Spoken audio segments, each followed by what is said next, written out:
Welcome back to second episode of KT travel vlogs Vaishno Devi यात्रा। First episode में अब तक हमने आपको बताया कि वैष्णो देवी कटरा के लिए डायरेक्ट ट्रेन्स अवेलेबल हैं। इसके बाद जब आप बस स्टैंड पे आते हैं तो यहीं पे निहारिका कॉम्प्लेक्स है। इसकी मुख्य सुविधाओं की बात करें तो यहाँ पे cloak room, sim card counter, PCO और फ्री वाटर फैसिलिटीज़ अवेलेबल रहती हैं। कॉम्प्लेक्स के अंदर ही है निहारिका होटल, जिसमें 4 बेडेड AC रूम का वर्चुअल टूर कराया मैंने आपको। फिर हम शाम को गए थे कटरा मार्केट। यहाँ ड्राई फ्रूट्स की दुकानों पर एक खास तरह की प्रसाद अवेलेबल है, जिसे आप घर ज़रूर ले जाइए। सिल्वर और गोल्डन कलर में ये बाउल अवेलेबल रहता है, जिसकी क्वांटिटी प्राइस के अकॉर्डिंग इंक्रीज़ होती जाएगी। 35 रुपीज़ से लेकर 75 रुपीज़ में ये आपको मिल जाता है। तो अगर आप अपने घर कुछ खास लोगों के लिए ये प्रसाद ले जाना चाहते हैं तो ज़रूर ले जाइए। आगे फिर मैंने आपको दिखाया कि मार्केट में और भी शॉप्स अवेलेबल थीं और पास में ही हम फिर लोकल स्ट्रीट फूड का भी हमने मज़ा लिया। इसके बाद हमने आपको बताया कि डिनर करने के लिए बेस्ट प्लेस कौन सा है। सिद्धिदात्री बुफे में आप 175 रुपीज़ में डिनर और 100 रुपीज़ में ब्रेकफास्ट कर सकते हैं। ये अनलिमिटेड ब्रेकफास्ट और डिनर आपको सिर्फ निहारिका कॉम्प्लेक्स में ही अवेलेबल है। काफ़ी पहले यात्रा पर्ची एक पेपर के रूप में मिलती थी, अब आपको ये RFID कार्ड्स के रूप में इशू की जाती है। आपके फ़ोटो लिए जाते हैं, आपका एड्रेस और आपका नाम इस कार्ड में फीड कर दिया जाता है। उसके बाद आपको आना होता है बाणगंगा चेक पोस्ट। अगर आप यहाँ आ रहे हैं और आपने अपनी यात्रा पर्ची नहीं ली है, यानी वो कार्ड नहीं लिया है, तो आपको देखिए इतनी लंबी लाइन लगानी होगी और यहाँ पे फिर से आपके कार्ड्स बनाए जाएंगे और आपको लगभग 2 किलोमीटर लंबी लाइन में खड़े रहना होगा। इसलिए निहारिका कॉम्प्लेक्स का सबसे बड़ा फ़ायदा मुझे यही लगा कि मेरे कार्ड वहीं बन गए। और ये देखिए बगल में जो लाइन जा रही है जिसमें भक्त आराम से जा रहे हैं, ऐसे ही आपको भी लंबा इंतज़ार नहीं करना पड़ेगा और बिना समय गंवाए आप अपनी यात्रा शुरू कर सकते हैं। तो चलिए अब शुरू करते हैं एपिसोड 2।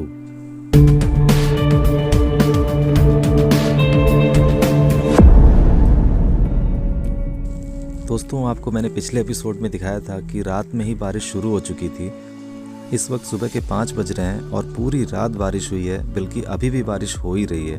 और हमें हेलीकॉप्टर से जाना है, तो अब मुझे डर लग रहा है कि क्या पता हमारा फ़्लाइट कहीं कैंसिल ना हो जाए।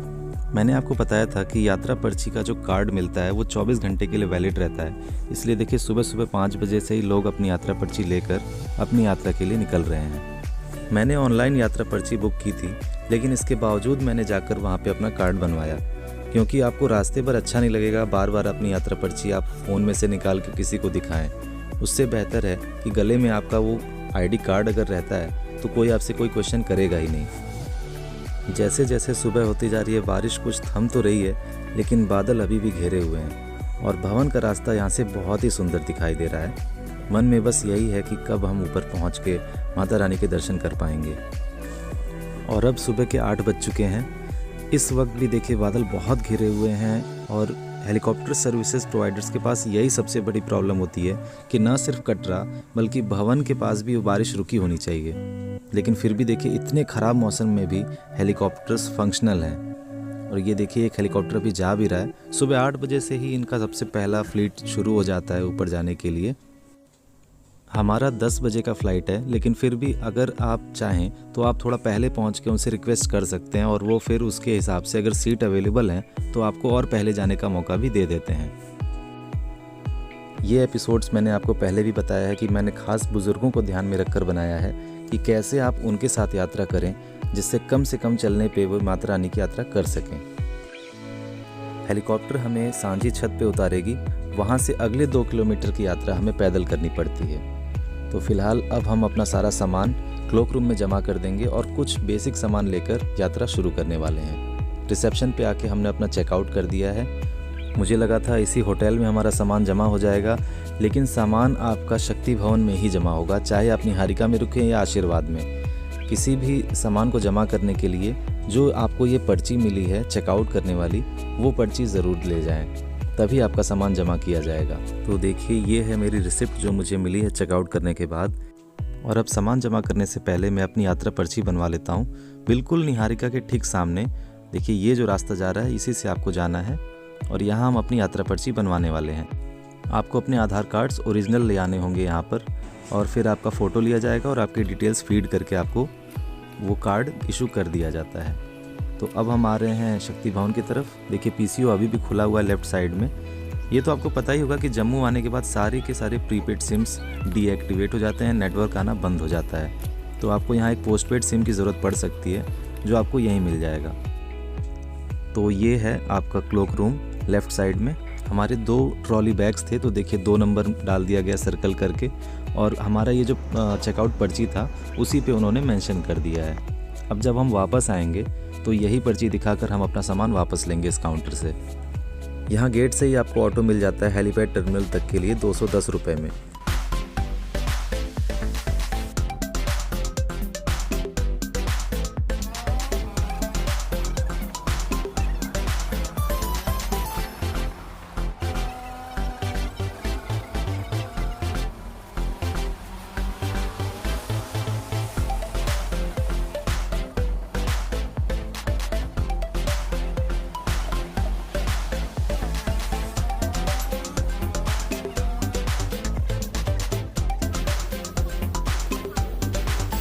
अगर मेरी ही तरह आपके साथ भी बूढ़े बुजुर्ग हैं तो आप चाहेंगे कि उन्हें पूरी यात्रा चढ़कर जो करनी है वो पैदल ना करनी पड़े। उतरते समय भले वो पैदल चलें, लेकिन कम से कम चढ़ते हुए उन्हें पैदल ना जाना पड़े। इसलिए मैंने हेलीकॉप्टर बुक किया है और इसके लिए मैं आया हूँ हेलीपैड टर्मिनल कटरा। यहाँ आने के बाद अगर आपके पास पहले से टिकट बुकड है तो काउंटर नंबर 2 पे जाना है, और अगर टिकट बुक नहीं है और आपको अब टिकट बुक करनी है तो आपको काउंटर नंबर 1 पे जाना है। देखिए ये दोनों काउंटर बगल बगल में हैं। आप अपने साथ अपना आधार कार्ड और टिकट का प्रिंट आउट ज़रूर लेकर आइए। इस काउंटर पे आपकी डिटेल्स को वेरीफाई करके अप्रूव कर दिया जाता है और फिर आपको जाना होता है बोर्डिंग पास काउंटर की तरफ। देखिए इस रास्ते पे आप अगर लेफ़्ट में जा रहे हैं तो बोर्डिंग पास काउंटर है। जब तक आपको वेट करना है तो सीधा जाइए, वेटिंग हॉल है, और राइट साइड में आपको कैफेटेरिया मिल जाता है। बोर्डिंग पास काउंटर 2 सेक्शन में है। देखिए एक तरफ ग्लोबल वेक्ट्रा है और एक तरफ हिमालयन है।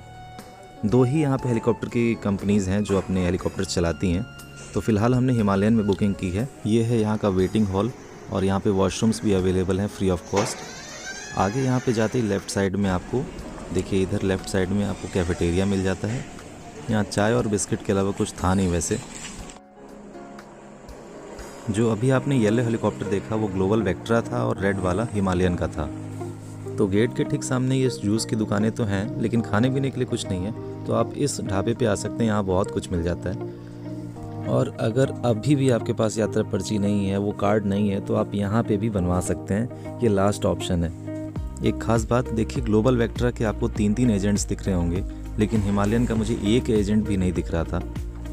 और ये हैं हमारे बोर्डिंग पास, लेफ़्ट साइड पे मैंने स्क्रीन पे दिखाए हैं। इसके बाद आपका वेट लिया जाता है। देखिए मेरी दादी का वेट लिया जा रहा है, और फिर उस हिसाब से आपको एक हेलीकॉप्टर का नंबर इशू किया जाएगा। यहाँ से ये जो वैन्स हैं ये आपको फ्री ऑफ कॉस्ट ले जाती हैं ऊपर हेलीपैड तक।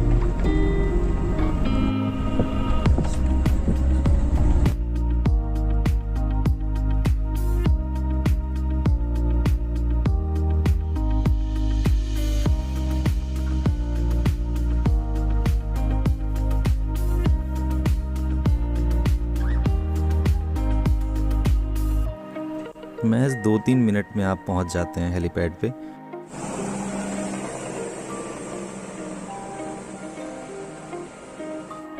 इसके बाद का प्रोसेस बिल्कुल किसी एयरपोर्ट पे चेक इन जैसे होता है वैसा ही है।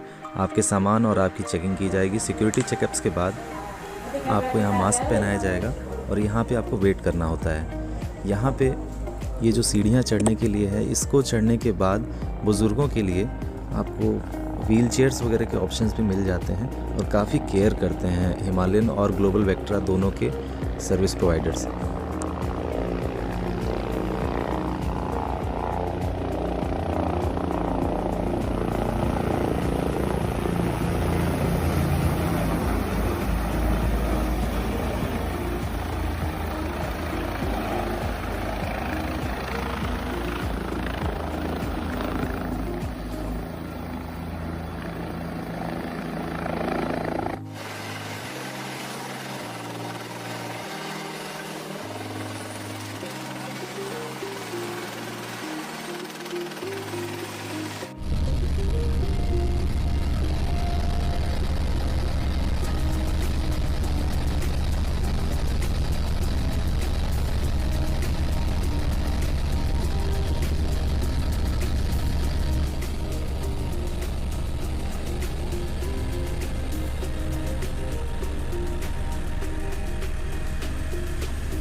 तो अब हम आ चुके हैं सांझी छत हेलीपैड और यहाँ से आगे की जर्नी हमें पैदल ही करनी होगी या फिर पिट्ठू पालकी की सुविधा भी मिल जाती है।